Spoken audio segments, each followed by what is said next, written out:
Agenda 21. This is the agenda for the 21st century, hence its name. These are from its own documents of various kinds. Agenda 21 involves this: an end to national sovereignty, state planning and management of all land resources, ecosystems, deserts, forests, mountains, oceans and fresh water, agriculture, rural development, biotechnology, and ensuring equity, i.e. equal slavery. People told what their job will be, major restrictions on movement, creation of human settlement zones, get to them as we go along, mass resettlement of people who are forced to vacate land where they currently live, dumbing down education, mass global depopulation in pursuit of all of the above. This is a map of America as desired and projected by the Biosphere Programs and World Heritage Program. And whenever you see diversity or sustainability or Agenda 21, they're just connecting interchangeable terms.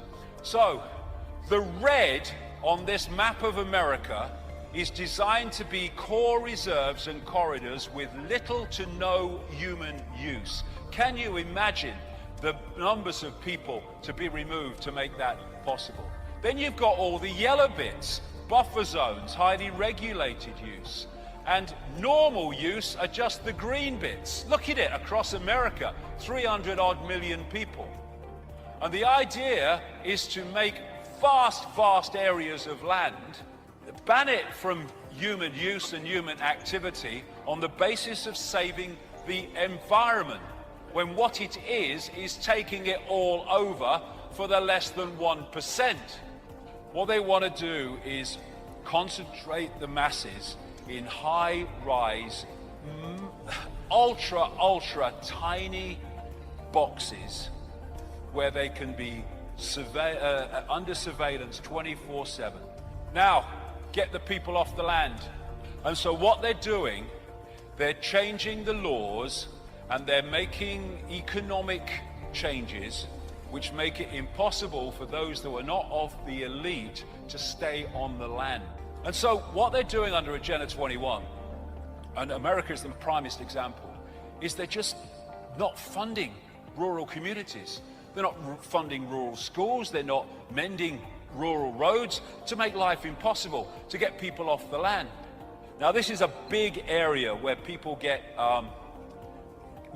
scammed because they don't think that is possible, manipulating the weather to create extremes of weather to get people into situations that remove them from the land. But actually Dr. 𝙄𝙩'𝙨 was actually a weather manipulator during the Second World War. People say it's not possible. Of course it's possible. It's happening. It goes way back. Even a BBC radio documentary exposed a few years ago that the Lynmouth flood in 1952, which killed people and devastated that village in Devon, was actually created by the RAF, who were doing an operation called Operation Cumulus, also known as Operation Witch Doctor, in which they were putting sulfur into the atmosphere above this, in this area. And actually people before the massive flood say they kind of tasted and smelt sulfur in the air. And what it did was create an enormous rainstorm, which created the flood, which created the Lynmouth disaster. This is 1996, an official US Air Force document describing the artificial creation of floods, hurricanes, droughts and earthquakes, and it continues, weather modification will become a part of domestic and international security and could be done unilaterally. It could have offensive or defensive applications and even be used for deterrence purposes. The ability to generate precipitation, fog and storms on Earth or to modify space weather and the production of artificial weather are all part of an integrated set of military technologies. They are manipulating the weather like crazy. This is Agenda 21, human settlement zones. As you saw, it's in their own documents. Buildings like the White House, the Capitol Hill building, and the Pentagon, they're no-fly zones. It's called P56. And what happens is when you enter that no-fly zone, especially you get into the inner cores of it, If you're not broadcasting the codes that allow you into that space, then you will be shot down. Another thing is that there's ground-to-air missiles protecting that no-fly zone as well. Now, the organization that is designated to protect America and Canada from the air is called NORAD. And they have centers, NORAD, all over to react to situations in that area. The one relevant to 9/11 is called NEADS. It's a place called Rome in New York State. And it is the one that reacts to these things and gets military planes in the air to go up there and see what's going on, and also to try to force the plane down. And if it's threatening a civilian area, to shoot it down. In the year before 9/11, 125 times this happened. So what happened on 9/11 is that this system was suspended for some reason.